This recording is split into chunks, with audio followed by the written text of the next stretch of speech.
So today we will discuss the poem Fire and Ice.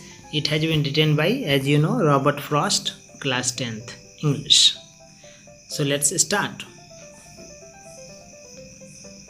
In this poem, the poet tells us his observation about the world, how the world is moving on.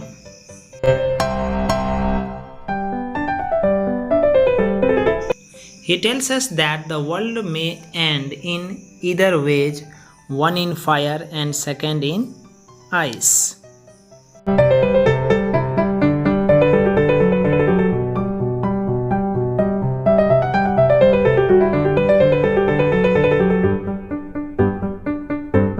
In this poem, we can better understand about the extreme of the nature.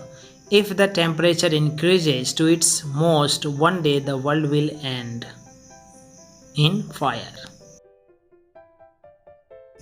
On the other hand, the poem gives us the idea that this earth can end in extreme cold when the temperature on the earth will go to its lowest and everything in this world will be destroyed.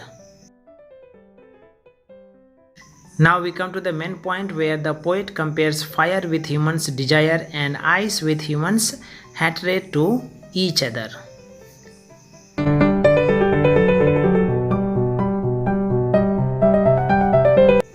The poet tries to aware us that if we do not control our desires, the world will meet its end soon when everything will be out of control.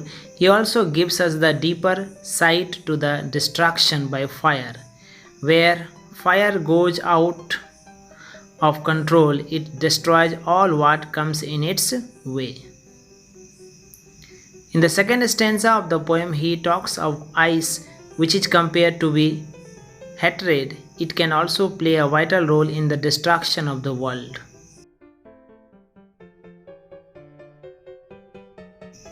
By concluding, we can come to the conclusion that we must control our desires.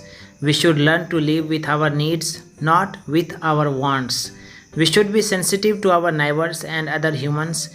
We should not hate others, then this earth will look quiet and happy ever.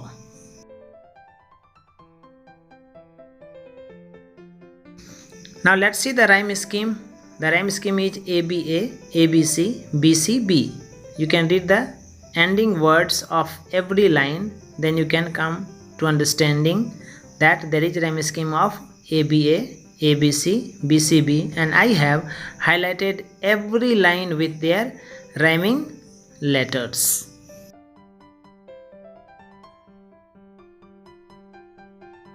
Now let's see what are the literary devices. There are three main literary devices: assonance, alliteration, and personification. As I have discussed in the earlier videos, assonance is the repetition of the vowel sound, and I hold with those. In this line, O vowel sound has been repeated. Alliteration, the repetition of the consonant sound is called alliteration. So in the line, favor, fire, world, will. So F letter has been repeated. WW consonant sound has been repeated. So the two sounds are repeated, that is F and W consonant sounds. In the personification, things are acting like the humans. Like fire and ice has destructive power. So we can say there is personification in the whole poem. So with this word, I will tell thank you everyone for joining with us. Thank you again.